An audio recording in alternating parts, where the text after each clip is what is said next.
inicio a entender algunos temas de nuestra historia, de la historia y la cultura latinoamericana y entender muchas cosas que nos pasan actualmente. Queríamos arrancar presentándoles de dónde es nuestro insumo principal. Realmente es el libro Machismo y Matriarcado del profesor José González. El profesor José González es un uruguayo radicado en Estados Unidos hace muchos años, pero un estudioso, un investigador que justamente viendo las situaciones culturales y relacionales familiares, se ha puesto a investigar y realmente ha sido un desafío bien interesante de entender la historia cultural con las que acarreamos incluso tantas consecuencias a nivel social, familiar. José tiene esa ventaja de conocer el Uruguay y la cultura latinoamericana, pero no vivir en ella, es decir, vivir en otro lado. Entonces, de alguna manera, él siempre comenta que ve la región y ve particularmente Uruguay como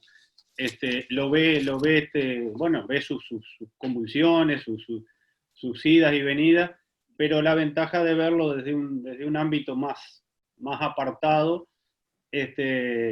y la ventaja también histórica de ver las culturas latinoamericanas desde un lugar más apartado y con otro contexto, le permitieron desarrollar esto del machismo y el matriarcado. Son dos términos, uno, machismo en nuestro país está muy asociado a la violencia, matriarcado no es tan usado, pero si ustedes lo van a entender perfectamente, es también un término de uso, aunque no tanto. Pero claramente verán la relación entre ellos y sobre todo cómo ha afectado a Latinoamérica en general, ¿no? Cómo las culturas han sido atravesadas por lo que él comenta en el libro y que nosotros vamos a tratar de expresarles. Justamente es el tema de entender las raíces tóxicas que están atravesadas nuestras historias y nuestras historias familiares, y por lo tanto nuestras familias y nuestra sociedad, porque como es una familia es una nación, pero como han sido las familias son las naciones, y las naciones pensamos desde estructuras hasta desde liderazgos y de contextos donde nos movemos todos. Entonces voy a pedir, vamos a empezar a compartir pantalla y arrancar un poquito a plantearles un poco el tema, justamente pensando en esto de que porque si no entendemos lo que ha pasado en los orígenes de nuestra sociedad, no vamos a entender y queremos hacer cambios, pero esta frase que fue dicha en otro contexto, pero que se aplica justamente para este momento, aquellos que no conocen su historia están condenados a repetirlo. Por eso vemos socialmente historias que se repiten y se repiten, pero tienen raíces que tenemos que conocer, porque cuando conocemos y entendemos es donde podemos empezar a trabajar para cambiarlas. Esta frase que veíamos recién está un poco, también ustedes lo saben, tiene un tinte político y una característica que se refiere a los pueblos. En realidad nosotros le cambiamos un par de frases, pero realmente los pueblos están atravesados, los integran personas y están atravesados por esto que vamos a ver. Así que los pueblos de alguna manera también que no reconocen su historia, o no la ven o no la identifican, van a estar de alguna manera condenados, como determinados a repetirla, muchas veces de manera inconsciente. Por eso es que necesitamos entender el efecto que la vida de nuestros padres tiene sobre nosotros, cosa que de pronto nunca nos paramos a pensar, y el que nuestras vidas tienen sobre la vida y el carácter de nuestros hijos, cómo se van transmitiendo muchos patrones, y muchas veces son patrones tóxicos o malsanos de una generación a otra, y así se van instalando culturas en la sociedad que se van transmitiendo y naturalizando, pero justamente tienen raíces tóxicas, insalubres para el buen desenvolvimiento y crecimiento sano de una persona. O sea que así es como vemos que nuestra historia estableció patrones malsanos culturales, familiares, y de liderazgo. Cuando pensamos de liderazgo, lo pensamos en todos los ámbitos donde pensamos el liderazgo, ¿no? Pero son patrones malsanos, digamos. ¿No? ¿Sí? No. No, yo quería agregar nada más que el tema de generaciones es tan así esto que atraviesa generaciones y desde las fundaciones de nuestras culturas, ¿no? Hay culturas como la uruguaya que es muy joven, si se quiere, pero hay culturas latinoamericanas de muchos años, de más de 500 años, ¿verdad? Sin embargo, estos patrones se vienen repitiendo y se dan como naturalmente, y no podemos identificar que nos estén perjudicando. Por eso es entenderlo, queremos un poco abordar desde el contexto histórico, desde la conquista, desde que llegan a conquistar Latinoamérica de los europeos, y es bien interesante empezar a ver qué pasó en esa conquista y qué cosas seguimos nosotros hemos heredado de esa conquista, ¿no? Pensemos esto así. Para eso, de algún modo, vamos a ubicarnos en ese tiempo, en los tiempos posteriores al descubrimiento, entre comillas, porque alguien decía, ¿no? Que nos descubrieron, de que no nos descubrieron, nosotros ya estábamos. Pero esto de la llegada del español a nuestras tierras y de las culturas europeas a nuestras tierras, bueno, no llegaron solo uno o dos, llegaron varias oleadas de españoles particularmente, sobre todo a Centroamérica, y bueno, allí muy someramente, sin que sea una clase de historia, identificar un poco cómo se fue estableciendo el conquistador, el colonizador, aquí en Latinoamérica particularmente. No recuerden que en aquella época no había países, culturas, peruanos, ecuatorianos, no había nada de eso, era toda una región inexplorada y de alguna manera muy fértil para la llegada de gente con otra tecnología, con otra manera de vivir y de ver las cosas, ¿no? Por eso así es que se empezó a poblar Latinoamérica o las Américas. ¿Con qué se empiezan a poblar? Con la llegada de los conquistadores, cuando descubren América. ¿Y qué características tenía este conquistador que llega a las tierras americanas, ¿no? A nuestros territorios? Este conquistador estaba lejos de su familia, obviamente que cuando venían los conquistadores no venían con su mujer y sus hijos, se embarcaban, estaban meses atravesando los mares y venían cantidad de hombres solos. Imagínense hombres solos meses arriba de embarcaciones, llegando a tierras extrañas, encontrándose con las multitudes de los indígenas que han poblado todos nuestros países, porque justamente Uruguay es el único país que no tiene indígenas, pero hoy por hoy vemos que hay indígenas en muchos de nuestros países latinoamericanos. Bueno, ese conquistador solo, hombres, vienen y se instalan acá, lejos de sus familias, lejos de su autoridad. No tenían que responder a nadie, no se sometían a nadie, ¿no? Venían con otras maneras de manejarse, por eso uno dice alta tecnología para aquella época, con todo lo que venían, era esta historia cuando dice nos vinieron a vender los espejitos de colores, pero eran cosas que los indígenas no conocían, ¿no? No se olviden que ellos traían armas, traían el acero, traían una cantidad de cosas que en estos lugares eran desconocidos, entonces de alguna manera traían elementos que los hacían ver como gente muy superior, de algún modo también, y hubo varios tribus y varios testimonios que los consideraban como poco menos que dioses, ¿verdad? Venidos de otro lado, en unas carabelas impresionantes de grandes, todo eso. No olviden que de alguna manera Europa aún hoy nos sigue, y la zona de Europa nos sigue llevando unos cuantos cientos de años o unas cuantas décadas de avances tecnológicos. Acá las cosas llegan con mucha más lentitud. Ahora no tanto, pero hace unos años ustedes saben bien que llegaban con mucha más lentitud. Los adelantos tecnológicos llegaban en esta época con más lentitud. Imagínense en aquella, ¿no?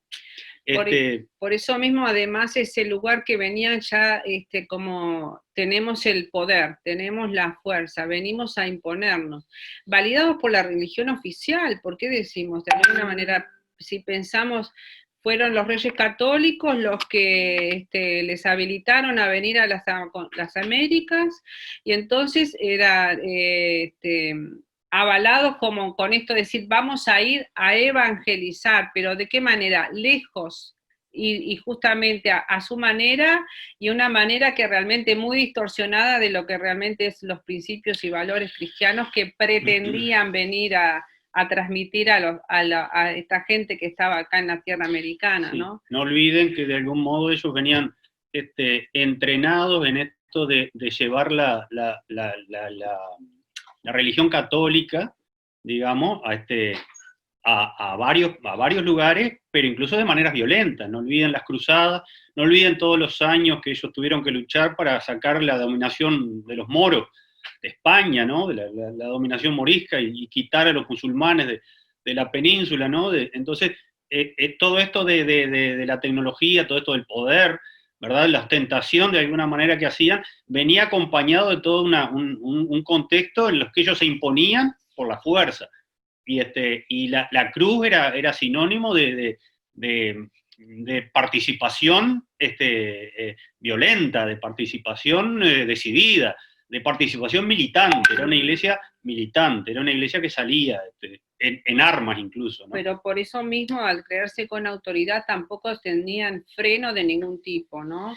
O sea que venían acá sin freno para someter a los indígenas y sus mujeres. Por eso le decíamos que pensemos en aquel contexto donde venían estos hombres embarcados y con todo ese deseo sexual también como contenido, y llegan a un territorio donde encuentran cantidad de mujeres que eran ofrecidas, que estaban allí, y que ellos eran los que venían y se imponían por la fuerza o por su capacidad de dominio, y de alguna manera eso también les dio ese poder. ¿Y qué empieza a pasar? No olviden también que en estas sociedades, aún la sociedad indígena, la prevalencia del hombre era también notoria. Era normal que hubiera un hombre y varias de sus mujeres.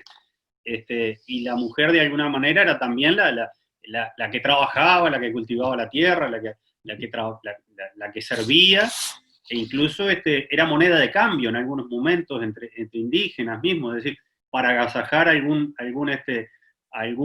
vecino o algún cacique, se ofrecía a la mujer o a las mujeres de la tribu. Sucedió lo mismo con los conquistadores, para apaciguar su ira, su empeño y esa prevalencia que tenían. Bueno, seguramente muchas mujeres indígenas fueron ofrecidas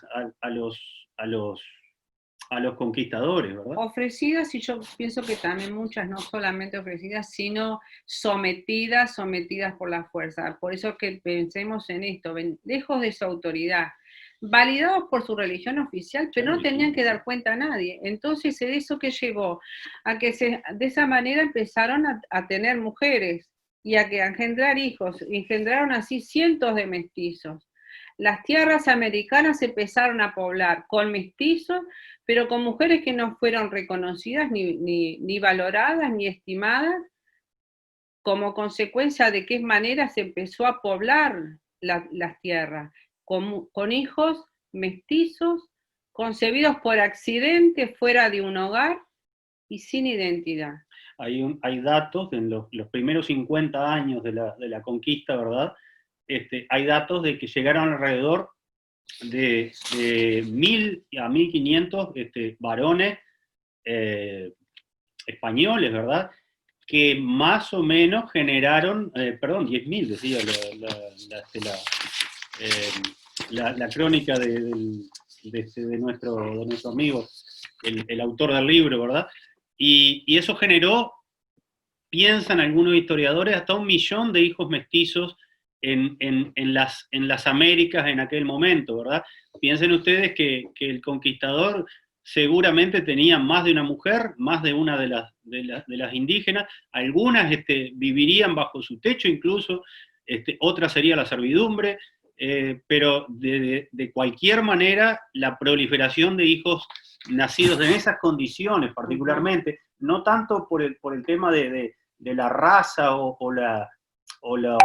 algún otro detalle de ese calibre, sino las condiciones que fueron generados esos hijos, como decía Mirta, con madres que no se sabía bien cuál era de ella, con hijos que no sabían exactamente cuál era su padre, sabían que era el conquistador, pero no tenían más que ese dato, y de alguna manera con hermanos también, que no se sabía si eran de su madre o de otra madre indígena, pero que tenían un padre en común. La confusión que eso generaba y el caos debe haber sido muy importante en la formación de esas sociedades, porque ahí se comenzaron a formar las sociedades. Por eso pensemos en el tema lo reinante era de alguna manera el abuso y el libertinaje sexual.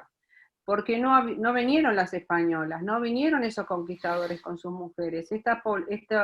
Hijos que nacían era justamente fruto de un libertinaje sexual, porque no era que un conquistador tenía una sola mujer, tenía todas las mujeres que quería y cuando quería y cómo quería, ¿no? De cualquier manera. Entonces, piensen en esas primeras familias, diría, que no eran hogares, donde empezaron a nacer niños, ¿no? Fuera de un hogar, ¿no? Entonces, gente que empieza a crecer sin identidad. Por eso esto mismo son las bases de un comportamiento distorsionado y machista. Justamente, acá se imponía al hombre por la fuerza. ¿Y la mujer qué era? La mujer era un objeto de uso y menospreciada, porque era usada y dejada de lado. Entonces, ese hijo, que eran mestizos, era un hijo sin reconocimiento, sin afecto y sin una imagen paterna, porque el padre era el dominante, el violento, el amo, pero no era un padre, no era un padre. O sea, ¿cómo veía esos hijos mestizos a sus padres? Distantes, inalcanzables, sin una mirada, sin un reconocimiento, sin un cuidado, sin una protección, sin una aval de nada. Hoy nosotros, ¿cuánto hablamos de la importancia de que un hijo sea estimado, valorado, reconocido, esperado, protegido? Así empezaron a ser los hombres en nuestras tierras, ¿no?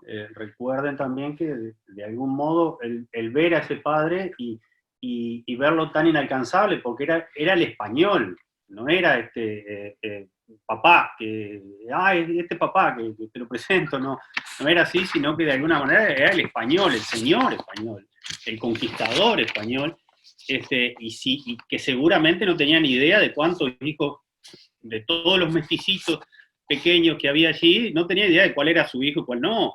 Y si es que tenía alguna idea de que había un hijo a raíz de su intervención, de su relación con una indígena, ¿no? Pero también marcar la enorme distancia, sobre todo cultural, de edad, etaria, la enorme distancia tecnológica que había entre ellos dos, ¿verdad? El español venía acostumbrado a manejar otras herramientas que allí no se conocían, eso lo ponía a una distancia de sus hijos, digamos, y la enorme distancia también cultural, ¿verdad? Los códigos, las usanzas, las costumbres que traía el español eran absolutamente desconocidas allí en ese lugar, ¿no? Entonces eso contribuía a una imagen de un padre, de alguna manera, porque de alguna manera alguno de ellos sabría que era hijo de algún conquistador, pero una imagen de padre muy difusa, muy distante, muy inalcanzable, muy lejana. Por eso esa persona que va creciendo, ese niño que va creciendo, que va acumulando resentimiento, no afecto, ¿no? Dolor, enojo, y a su vez acentuando el menosprecio por esa mujer que tampoco era valorada por el supuesto padre, ¿no? O sea, fíjense que en qué contexto esas mujeres, cómo eran miradas por el que le había hecho los hijos, ¿no? Entonces, eso era lo que el hijo estaba viendo también, cómo ese padre trataba a las mujeres. Entonces, cómo eso también va gestando esas creencias que empiezan a estar en la base de un sistema de cultura y un sistema de creencias, lo que se va imponiendo, ¿no? Esto uno lo cuenta con mucha rapidez y así en una pantalla, ¿verdad? Pero esto no olviden que es un proceso de años, de décadas quizás, donde se van desarrollando estas situaciones. No es que el conquistador llegó y empezó a agarrar a todas a patadas. no es eso, sino parece una imagen muy violenta, pero en realidad la violencia pasó por muchos aspectos, no solo por el aspecto autoritario y de las armas, ¿no? Sino que la violencia se genera de muchas maneras.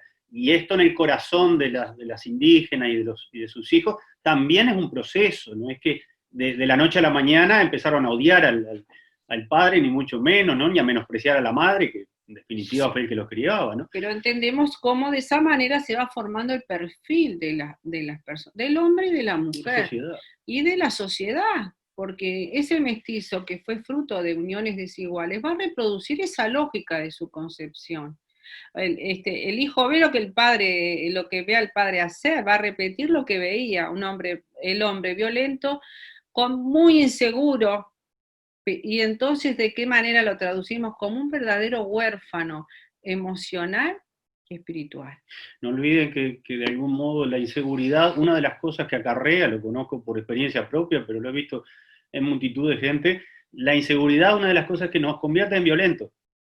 Porque de algún modo uno trata de afirmar con gestos duros, con golpes, con actitudes, trata de afirmar toda esa seguridad que no tiene dentro, entonces trata de transparentarla, de expresarla de manera violenta, porque ve que las cosas se le escapan de control.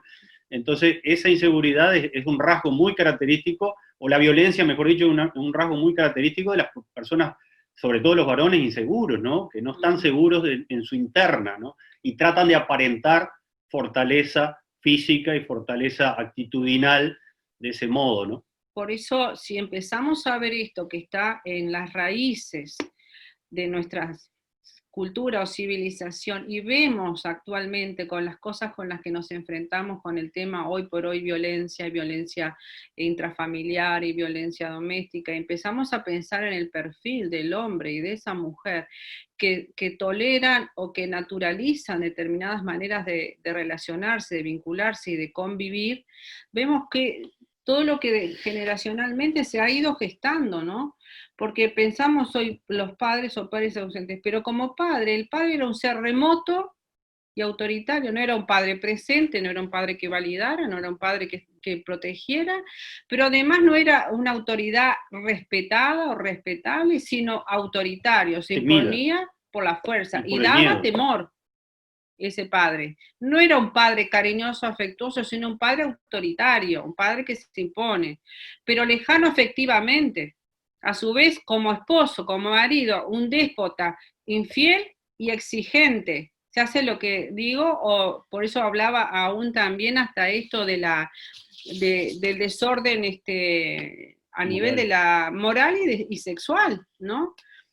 Y además ha acentuado esto con la infidelidad, es decir, él no se ceñía o no se sujetaba a una indígena, lógicamente no era su esposa estaba en España, entonces no tenía ningún lazo más que el lazo carnal, el lazo del momento entre la indígena y el lazo aquel de sos mi sirvienta, ustedes están para servirnos, son indígenas, nosotros los descubrimos, y entonces de algún modo ni siquiera se le podía exigir fidelidad a un padre de esa naturaleza. Y como líder va a ser también un líder violento, arbitrario y hasta algunas veces cruel. Yo quería un poco, porque el panorama que pintamos aquí es tremendo y terrible, ¿no? Espero que lo estén comprendiendo desde el punto de vista que lo planteamos, porque salteamos otro montón de cosas, ¿verdad?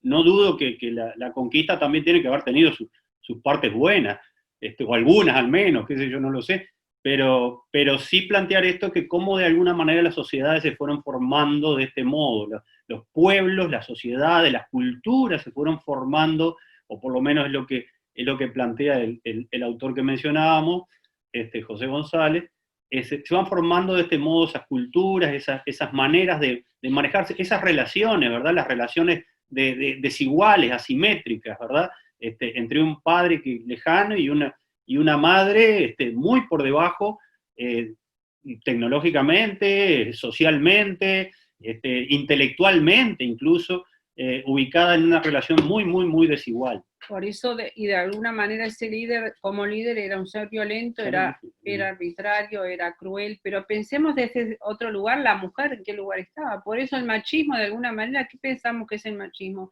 Esa creencia de que la mujer es inferior y que la mujer está para ser dominada o no es considerada. Pero todas estas características van reforzando y piensen en este contexto la mujer qué lugar ocupaba, ¿no?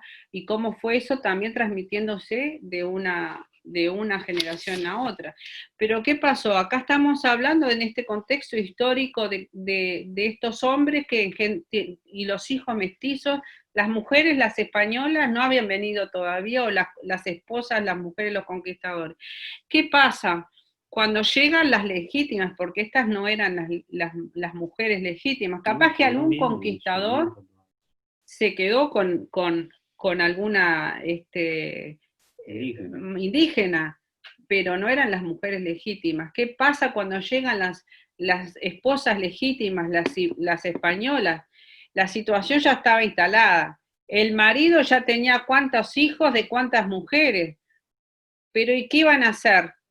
Estas mujeres que llegaban a tierra extraña, a donde estaban instalados los maridos hacía tiempo, tenían que tolerar para no ser avergonzadas en público, porque le iban a hacer la escena de celos, me fuiste infiel, o me traicionaste, o me engañaste y no me dijiste y yo acá esperándote, no. ¿Qué hicieron las mujeres españolas?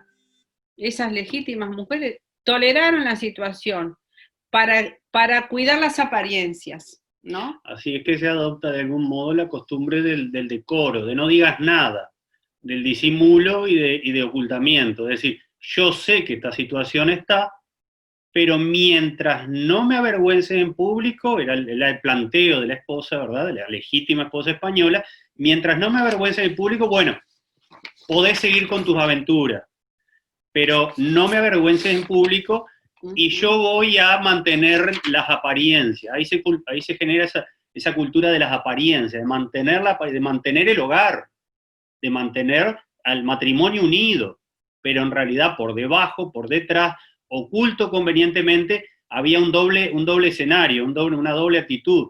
Un varón al que se le otorga permiso, ¿verdad? Vos podés hacer esto.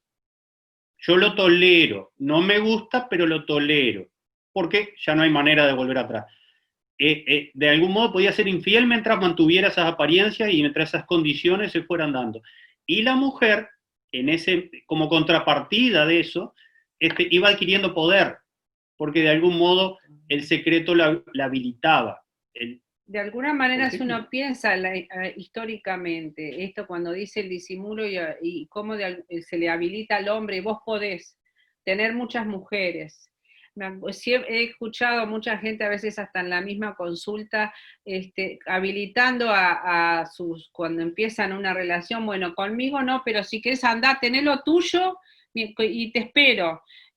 Conmigo no, hasta que nos casemos no, pero andá a tener lo tuyo. Y cómo culturalmente esto que se habilita, el hombre puede hacer lo que quiera. Al tema del habilitar esto del libertinaje sexual, habilitado para el hombre, pero también instalado desde acá, ¿no?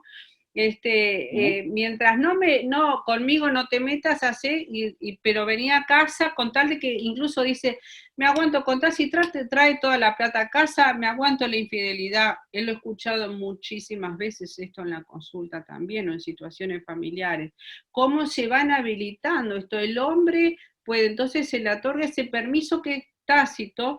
Siempre vean esto como un proceso, ¿verdad? No es como una cosa que se instaló, llegaron, y así es todo en estos momentos, no. Fueron permisos, habilitaciones que se fueron dando, se fueron habilitando. Habría españoles más concienzudos que dirían, no, pará, llegó mi mujer, me voy a tratar de portar mejor, u otros que no. Pero esto fue un proceso que fue permeando la sociedad, fue habilitando este tipo de comportamiento. Y ustedes rápidamente, si están viendo la pantalla y si no escuchan, rápidamente estarán viendo rasgos, características de este tipo de cosas en personas conocidas hoy. No en aquellos españoles, sino en personas conocidas hoy. Ya estarán viendo algunos rasgos. Yo vengo de San José, una sociedad chica que nos conocíamos todos allá en las épocas que vivía allá, un pueblo bastante pequeño, Magdalena, disculpa, y, y todos los maragatos, pero era una sociedad en la que nos conocíamos todos, y este tipo de cosas eran muy comunes, es decir, todos sabíamos, pero nadie decía nada. Era muy, muy, muy común, muy común. No solo en San José. Yo creo que si uno piensa en lo largo y ancho de pueblo chico, de nuestras ciudades, de nuestros países, esta cosa de que se sabe pero no se dice, lo sé pero no me lo aguanto, por eso esto de que la mujer habilita el secreto, pero de alguna manera también adquiere poder. Como yo sé y no te digo nada, te tolero, vos vas a someterte a otras cosas, ¿no? Entonces, como una cosa también va habilitando también otras cosas. Por ejemplo, yo voy a manejar la economía de la casa. La economía de la casa queda en mis manos. Vos traés el dinero a casa. Y acá yo dispongo. Esa es mi parte de la condición, digamos. Yo te dejo esto, pero vos habilitás esto otro. Por ejemplo, ¿no? U otro tipo de permisos. Yo soy la que dice lo que vamos a comprar o lo que vamos a vender. Yo soy la que pone las reglas, ¿no? Eso se va haciendo tácitamente, no es que nos sentamos a repartir el poder, ¿no? No es eso, se va haciendo tácitamente. Incluso hasta esto, porque si uno piensa históricamente, se ha escuchado mucho más del hombre que tiene familias paralelas, pero no he escuchado mujeres que tengan familias paralelas, que tengan acá y hijos en otro lado. Pero el hombre, ¿cuántas veces aparecen hermanos casi de la misma generación, de distintas madres, y el hombre manteniendo más de una familia? Bueno, esa es otra característica de esto, ¿no? El cuidado de los chicos queda a cargo de la mujer. Eso perdura hasta el día de hoy, en muchos aspectos, ¿no? Entonces, como el varón tiene esos permisos, entonces, ¿quién cuida a los chicos? La mujer. ¿Quién se ocupa de las tareas domésticas? Por lo tanto, la mujer. ¿Quién queda en casa? La mujer. Por eso es esto de que podamos ver, entender el pasado de esto, pero para entender de qué cosas, en qué podemos trabajar para realmente buscar familias más saludables, ¿no? Que no sigan sosteniendo estos estilos tan tóxicos. Por eso, de algún modo, como no tenemos la oportunidad de intercambiar no mucho, espero que estén comprendiendo el planteo. Se trata un poco de dar esos pincelazos, pero no olviden que en estos 15, 20 minutos que llevamos hablando, han pasado unos 500, 600 años, ¿no? Como que no es comparable un proceso con el otro, ¿verdad? Este proceso es mucho más resumido y más rápido y más instantáneo que la formación de toda esta sociedad a lo largo de centenas de años, ¿no? ¿Verdad? Por eso esto que decimos acá, que si uno lo piensa desde la historia, pero yo lo pienso desde este presente, dice, nuestra América será un continente de mestizos huérfanos, formarán familias disfuncionales y engendrarán otros huérfanos. Ahora pensemos en esto de formarán familias disfuncionales.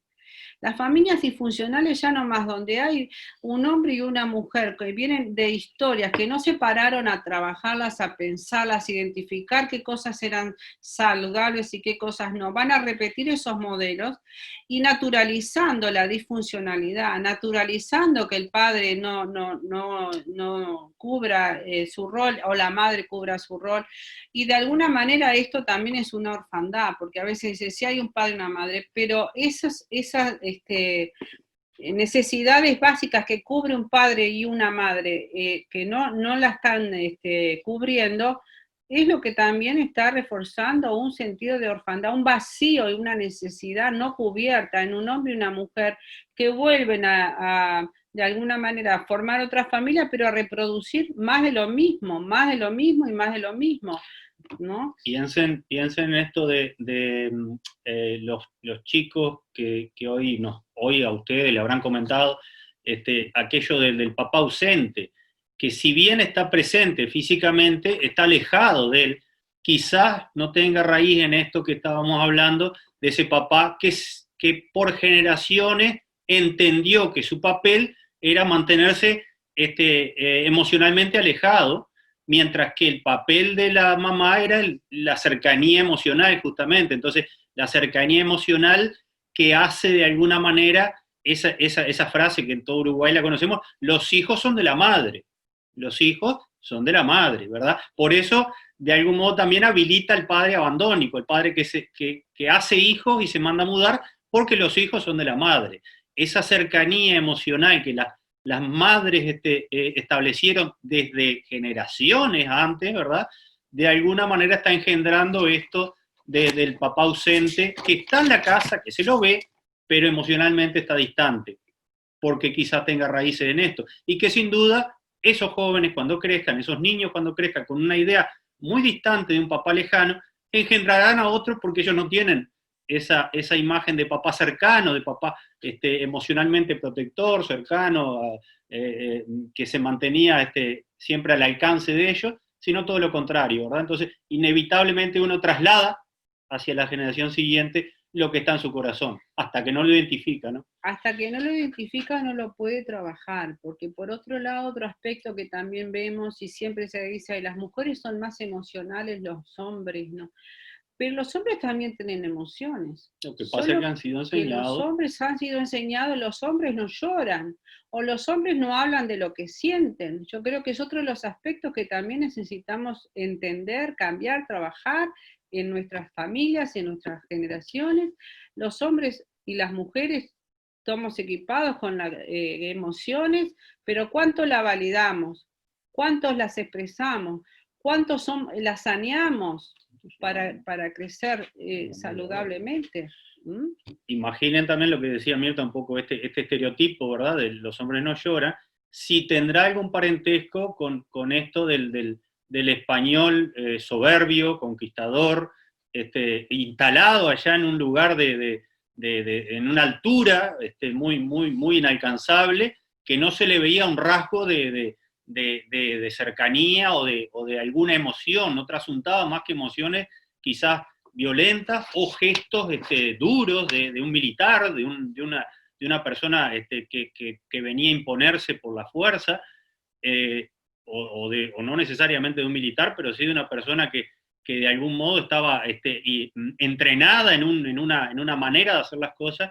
Quizás tenga algún parentesco esto con ese papá distante, que no se le ve caer una lágrima, que no se le ve un gesto de ternura, que no se le ve que sí quiere a sus hijos. Quizás hoy podamos decir, sí, no pongo dudas, que nuestros padres y sus padres nos quisieron muchísimo, hablo de los padres varones, ¿verdad?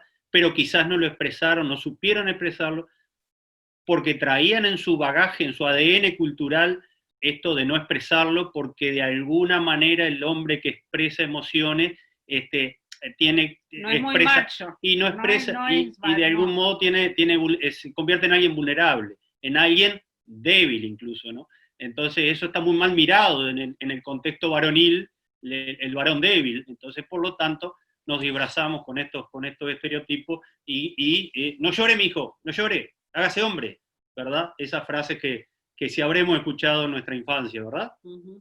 Entonces, como contrapartida, justamente, si pensamos machismo, matriarcado, ¿por qué decimos matriarcado? De alguna manera, el machismo habilita la activación del matriarcado, no existe uno sin el otro. Y vamos a ver en qué sentido, por qué. Porque la mujer también, en ese contexto, también empieza a desarrollar comportamientos tóxicos. Ahora le tocó a las mujeres. La mujer no se va a imponer por la fuerza, pero sí va a aprender a manipular desde los afectos. Justamente esa mujer que guardaba el secreto, le habilitaba, anda, pero entonces ahora voy a hacer, en la interna manipula desde los afectos.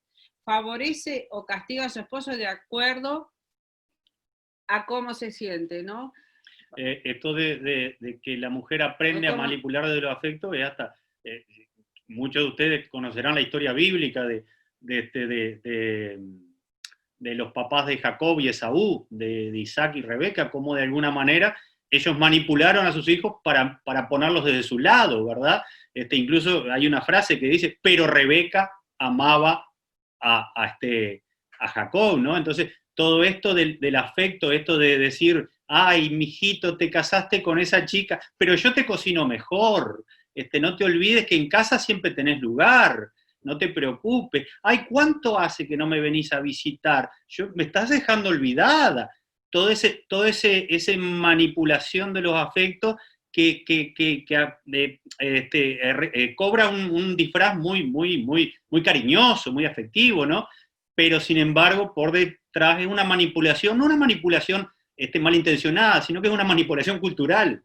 Le viene de sus abuelas, de sus tatarabuelas, de toda una generación y una cultura y una sociedad atravesada por estos modelos en lo que la mujer hace eso. El varón tiene estos roles, la mujer tiene estos. Y una de las cosas en las que ejerce su poder es a través de los afectos. Yo te quiero más que... Que la arpía con la que te casaste. Por ejemplo. Por eso las historias de las luchas entre la madre y la suegra, la esposa y la suegra, ¿no? Y en la cosa de que el marido va a tirar porque mamá tal cosa, hacía la cosa más rica que vos, o me trataba mejor, o en casa de mamá tal cosa. Pero a veces son más fieles a la madre que a la esposa en ese sentido, afectivamente. Pero ¿cómo eso se naturaliza?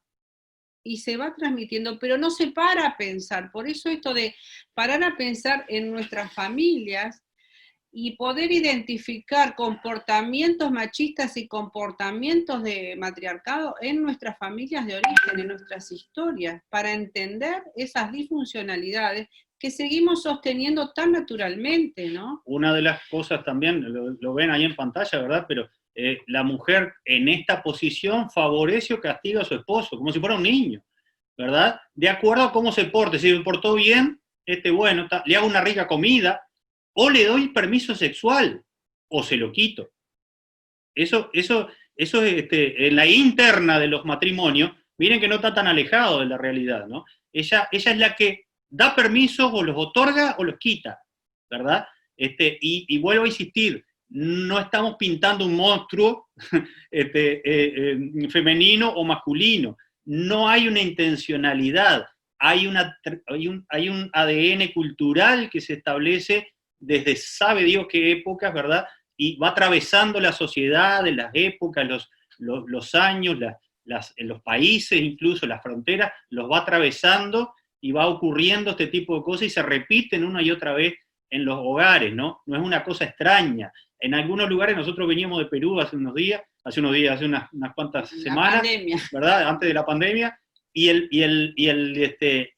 los comportamientos machistas de la gente de allá se quedaban muy claros.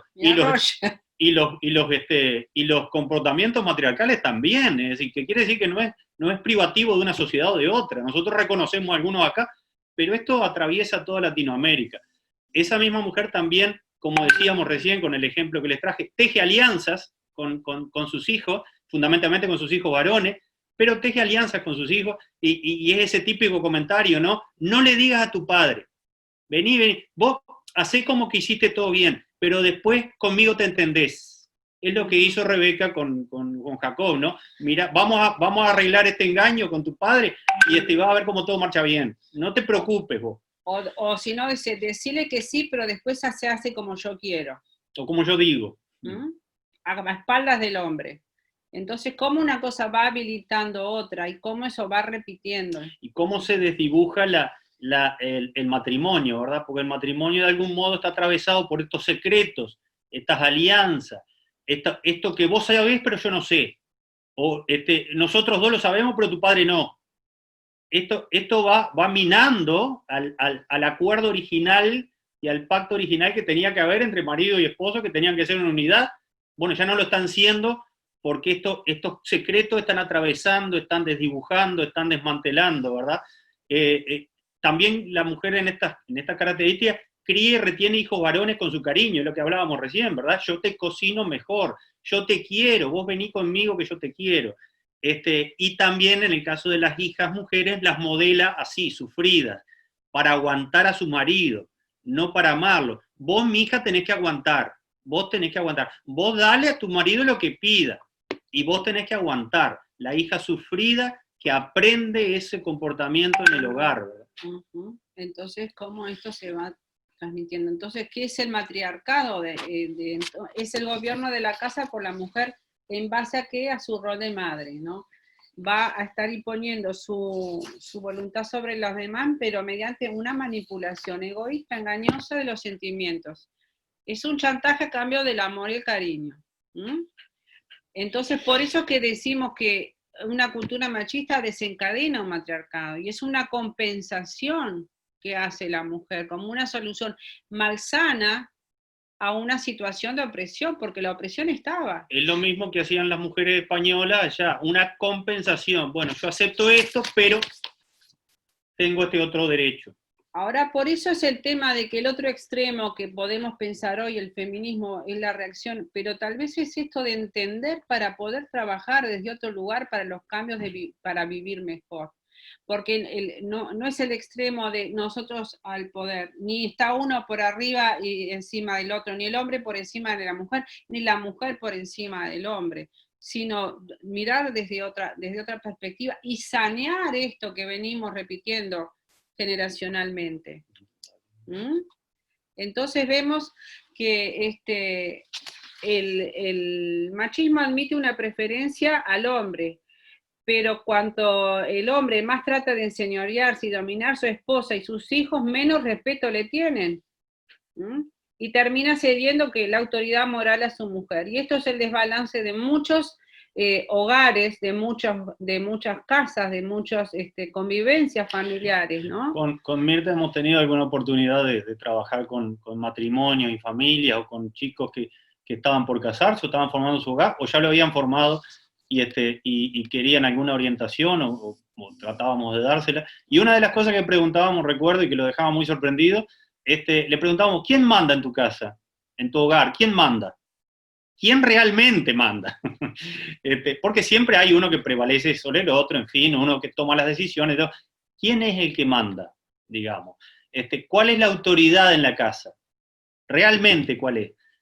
Es como una pregunta que nos hacemos todos y que no debería tener un ganador y un perdedor, sino que debería tener una igualdad y un pararse en un pie de igualdad, porque en realidad el matrimonio es un equipo de dos personas que tratan de llevar toda una cantidad de situaciones adelante, entre ellas una familia que ya de por sí es importante, pero otra cantidad de cosas, ¿no?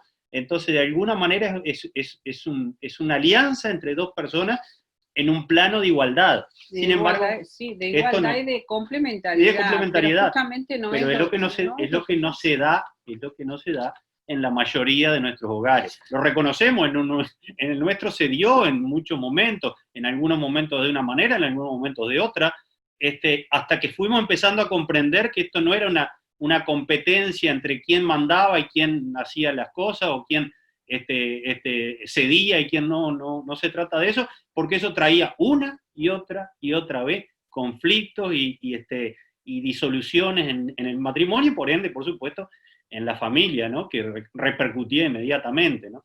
Ahora yo pienso si esto también del machismo, ese hombre distante, remoto, autoritario, que está habilitando que la mujer asuma la responsabilidad bajo una aparente sumisión la mujer gobierna, porque ese hombre tampoco fue entrenado para tomar decisiones, para tener confianza en sí mismo, para ser seguro, para transmitir con amor y con respeto a su familia. Entonces, por su misma inseguridad tampoco encara situaciones. Y esto habilita a una y otra y al sostenimiento de estos patrones que son realmente tóxicos, ¿no? Pero anda a hablar con tu madre.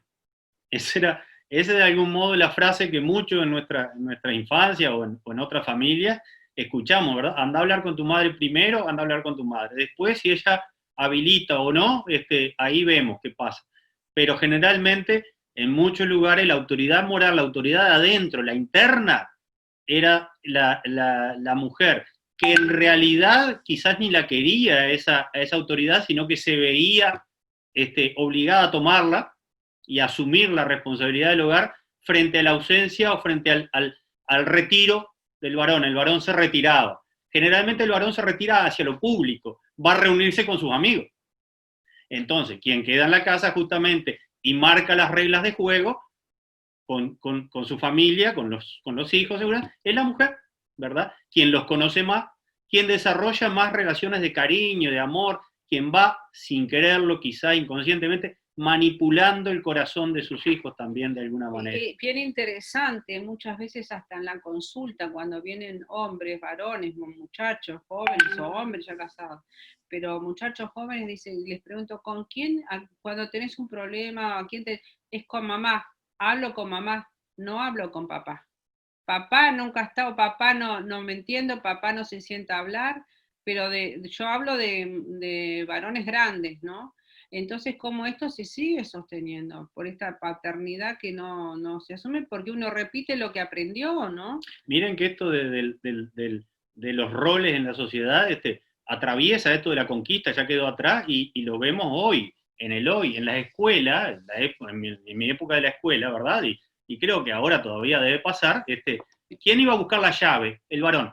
El varón, anda a buscarme las llaves a la dirección, el varón hacia lo público, hacia lo afuera, hacia el contacto con otro. Y vamos a acomodar las sillas, chicas, y las chicas quedaban acomodando las sillas del salón, hacia lo interno, hacia lo doméstico, ¿verdad? Eso era una distinción muy clara que era la maestra mala y machista y feminista, y no era eso, era simplemente que tanto la maestra como todo el cuerpo docente estaba atravesado por una cultura en que el varón era hacia lo público, hacia afuera, y la mujer hacia lo doméstico, hacia adentro. Pero también me hace pensar, ahora que nombras la educación, en el tema de maestros, ¿cuántos maestros? Y por supuesto, ¿no? Una profesión feminizada, como las enfermeras, como las maestras, las enfermeras, justamente porque son las dedicadas a los cuidados, cuidado del intelecto o cuidado físico de la persona enferma. ¿Quién se dedica a eso? La madre. ¿Quién cura una herida? La madre. ¿Quién enseña o cura a un chiquilín llorando porque lo lastimaron o se lastimó emocionalmente? ¿Quién es? La mamá. Por eso esos varones después que de grandes quieren como imponerse, pero ¿qué modelos tuvieron? Solamente de mujeres, ¿no?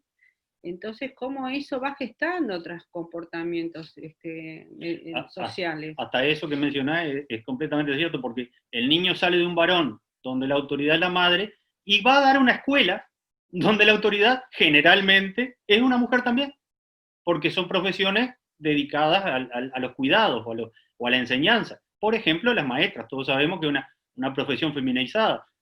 Ahora no tanto, pero en su momento lo fue, la señorita maestra o la maestra, no se nos ocurría otra cosa. Entonces, eso también de alguna manera influye enormemente en las conductas de todos los chicos, de tanto de varones como mujeres, porque se va trasladando un modelo, ¿verdad? También de autoridad. El modelo de autoridad en la casa era mamá, en la escuela es la mujer. Y la directora. No se olviden de la directora. Es muy, muy, muy particular eso en nuestra sociedad. Por eso pensemos esto, esta desigualdad moral, pero basada en el engaño, en el doble estándar, y cuando decimos doble estándar, la mujer tenía que ser casta, tenía que ser virgen. Pero el hombre no, él no debe serlo, él cree que no debe serlo, y entonces, ¿por qué? Porque el hombre no se puede aguantar. Las mujeres sí pueden aguantar, pero los hombres no.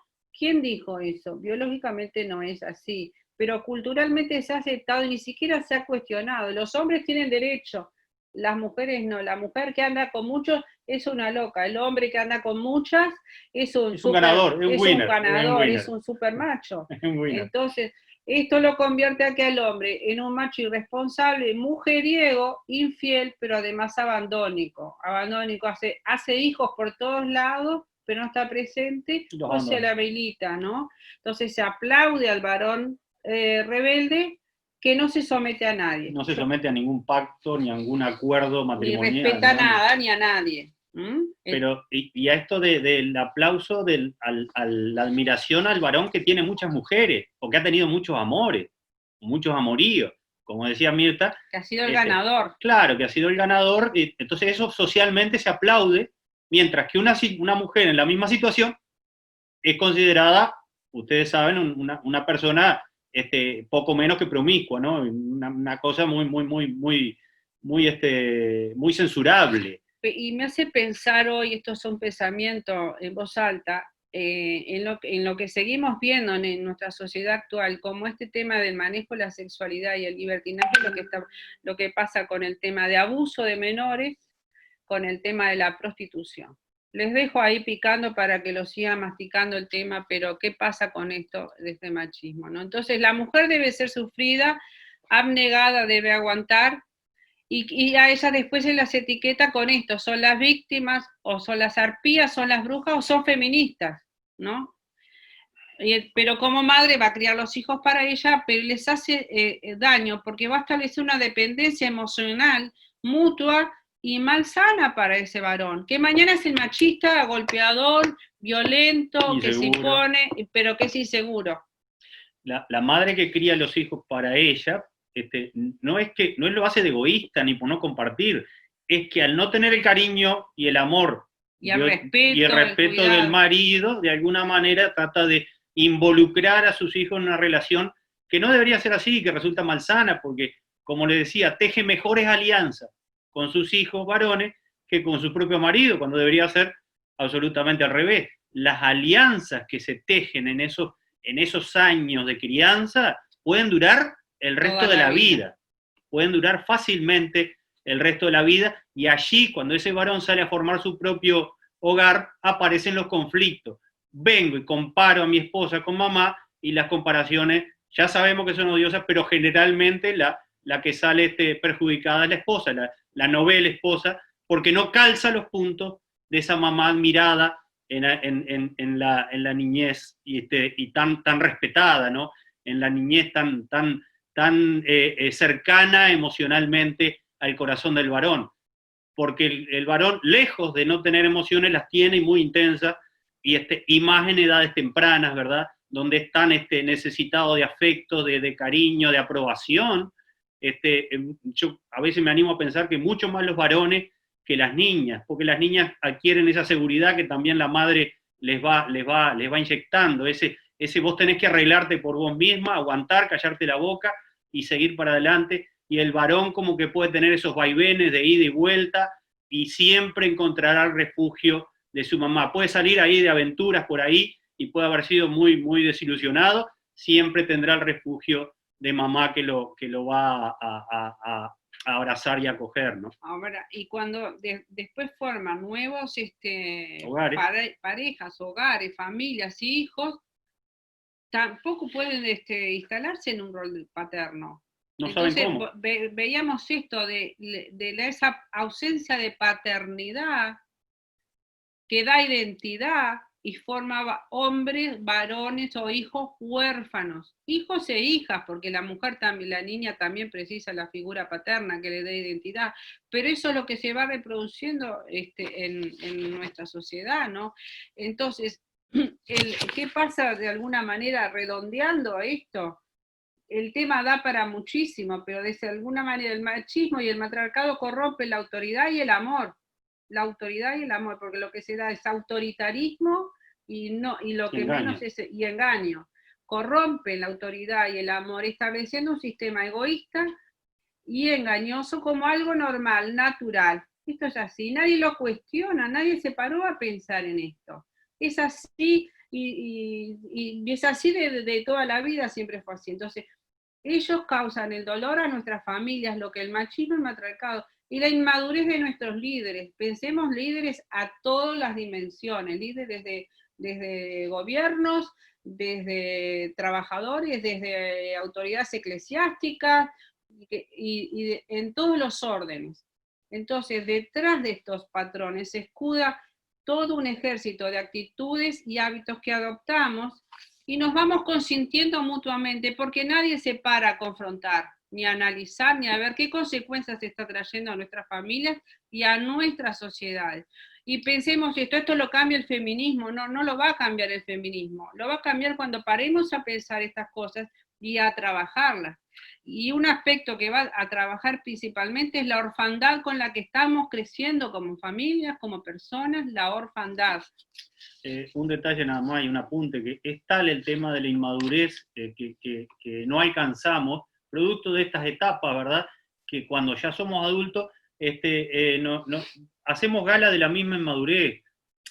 José González ponía un ejemplo que a mí me abrió mucho el entendimiento. Decía, cuando éramos chicos, nuestra inmadurez nos llevaba a hacer berrinche, ¿verdad? Cuando queríamos algo y no nos lo daban, hacíamos un berrinche, nos tirábamos al suelo, llorábamos un buen rato, y a veces nuestros padres decían, bueno, está bien, te voy a dar esto. Después hay que hacer ahora con 1000 pesos. Alguien está monologando, pero lo que yo decía, el tema de la inmadurez, cuando son mayores, cuando son líderes, ya no nos tiramos al piso y hacemos berrinche, pero por ejemplo nos vamos y damos un portazo, y nos vamos y dejamos a todo el mundo esperando o de alguna manera participando de nuestro comportamiento.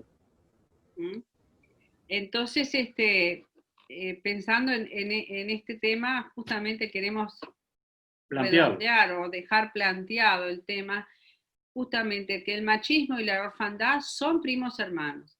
¿Por qué? Porque el macho va a engendrar huérfanos, y los huérfanos se conducen como machos. Esto se refuerza de una generación a otra generación. Y esta tragedia de sentirse huérfano, de no tener identidad, de venir de hogares rotos, porque pensemos en nuestras sociedades, hogares rotos son lo que sobreabundan, y uno no puede dar lo que no tiene. Entonces, si seguimos formando familias con todos estos antecedentes, queremos trabajar por mejores sociedades, haciendo nuevas leyes, reclamando derechos o buscando cómo sanar estas cosas. La humanidad sufre de orfandad al perder la relación con un padre. Entonces la orfandad es la causa de temor, de desconfianza y de la soledad del ser humano. La orfandad hace que el hombre se sienta inseguro y se enseñoree, domina a su mujer para satisfacer su propio valor, su propia necesidad, ¿no? Y que de alguna manera la mujer desea adueñarse de su marido para sentirse amada y llenar así el vacío de su corazón. Entonces, ¿qué genera esto? La competencia entre el hombre y la mujer, que es lo que uno ve como natural, competir por tener poder, por tener a ver quién gana, en vez de desarrollar esto de aprender a complementarnos. O competir a veces también por el favor y el cariño de nuestros hijos. Eso también es muy común en los hogares, ¿no? Lamentablemente, compitiendo por ese cariño, a ver quién es el más amado. Yo hasta he visto algunas parejas que dicen, sí, pero a mí, fulano, Carlito, digo, me quiere más a mí que a vos. Lo he escuchado así. Así que si pensamos algunos puntos, bueno, pero ¿cómo sanarnos del machismo y matriarcado? Entonces, parar por pensar, yo me estoy comportando como una matriarca, o él se está comportando como un machismo, o estoy reproduciendo y fomentando estas cosas, identificar esto y renunciar ese privilegio que nos otorgan, ¿no? Filtrar la influencia de nuestros padres y nuestras familias, o nuestros grupos, a los grupos a los que pertenecemos, que también están atravesados por estos comportamientos, ¿verdad? Líderes inseguros, mujeres o madres o personas que toman el poder de las cosas y se imponen de alguna manera mediante engaño o mediante esto de los afectos también, ¿verdad? Hay liderazgo basado en los afectos y muchas veces acercan a personas y alejan a otras mediante los afectos. Entonces, tener esto presente cuando en los grupos en los que nosotros tenemos influencia, ¿no? En aquellos grupos que nos influyen en nuestro comportamiento, que nos influyeron en el pasado y que nos influyen en el presente. Probablemente yo busque en la etapa adulta un grupo referente parecido, similar al que yo tenía cuando era niño. Seguramente una familia que sustituya a aquella familia que yo tenía. Un grupo así, que se vea conformado de este modo y que seguramente, porque yo las voy a buscar inconscientemente, va a tener las mismas características de nuestra familia y muchas de ellas las que venimos hablando. Por eso pensar en esto de filtrar la influencia de nuestros padres, nuestras familias, pero no para criticar, censurar, culpabilizar, sino para entender algunas cosas que no son saludables, ¿no? Y a su vez hacer una alianza para ayudarnos mutuamente. Es muy importante esto que dice Mirta de nuestros padres, sobre todo, porque muchas veces uno, viendo estos temas, cae en la re fácil de echarle la culpa, entonces porque mi padre o mi abuelo hizo esto, hizo lo otro, se comportó así conmigo, con razón yo me comporto así. Esto es un disparate enorme por dos razones, porque ellos no tienen la culpa de cómo yo me porto hoy, si bien fueron influencia, y además porque yo tengo que asumir mi propio comportamiento, ¿no? Yo tengo que ser arquitecto de mi propio comportamiento, de mi propio destino. Pero necesito sí identificar estas cosas en mis familiares, en nuestros padres, no para echarles la culpa, de ninguna manera, porque ellos lo hicieron, porque seguramente así lo hicieron con ellos, ¿verdad? Sino para identificar, ver y empezar a cambiar comportamientos que resultaron malsanos en mí, seguramente, y en algunas otras personas que me rodean o que yo conozco, ¿verdad? Pero simplemente para empezar a cambiarlo, no para buscar culpables, porque eso nos convierte en parte del problema y no de la solución. Por eso esto de hacer alianzas para ayudarnos mutuamente a aprender actitudes, porque las actitudes no es que nacimos así, las aprendimos. Bueno, todo lo que aprendimos lo podemos desaprender y aprender actitudes nuevas y poder crecer y madurar juntos. Aprender a ser aliados y caminar como aliados y no como rivales, como competencia. Es difícil sanarnos por cuenta propia de estos patrones de relacionamiento tóxico. Tenemos que hacerlo juntos, ayudándonos mutuamente, pero no ayudándonos dándonos con el palo por la cabeza, sino realmente en una actitud de amor, ¿no? Porque realmente yo no me puedo ver la espalda, pero el que está al lado mío sí, bueno, ayudarnos en amor, hacer realmente tomar esta postura de una alianza para crecer, diciéndonos la verdad en amor sobre lo que vemos en el otro y cómo trabajar para el cambio. Miren que trayendo un poco a tierra esto, ¿verdad?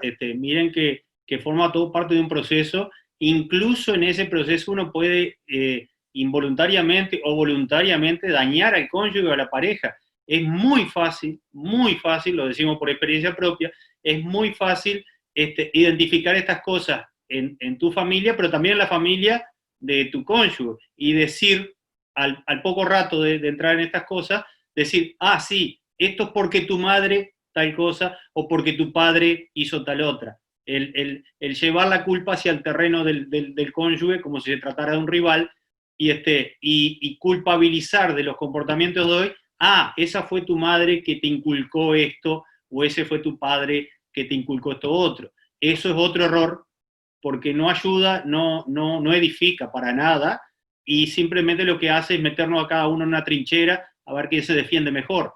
Y acumula lo que ya traemos, resentimiento, una visión negativa, una animosidad contra nuestro cónyuge y contra sus padres o contra los míos, de alguna manera que es más tóxica que las relaciones que estamos estableciendo, ¿no?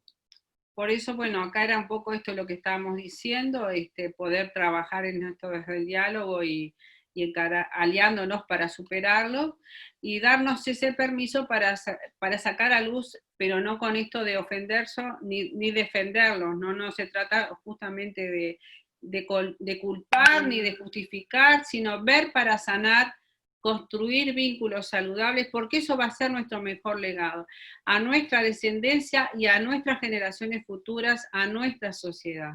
Un poco esto es en síntesis lo que queríamos compartirles. El tema da para muchísimo, ya les digo, trabajar en esto es un proceso de vida, pero un gran desafío para buscar esos cambios que queremos, porque a veces peleamos por cambios sociales, por que leyes o protestas, pero los cambios vienen desde adentro hacia afuera. Cuando empezamos a identificar y a mirarnos nosotros, como dice primero mirar la paja que tenés en tu propio ojo antes de, o sea, es más fácil a veces mirarle la paja al otro en el ojo que mirar la viga, lo que nos tapa a nosotros. Empezar desde adentro hacia afuera, porque nosotros vamos a cambiar a los demás, o sea, ser de influencia por el ejemplo. Entonces, decidir esos procesos personales para el cambio.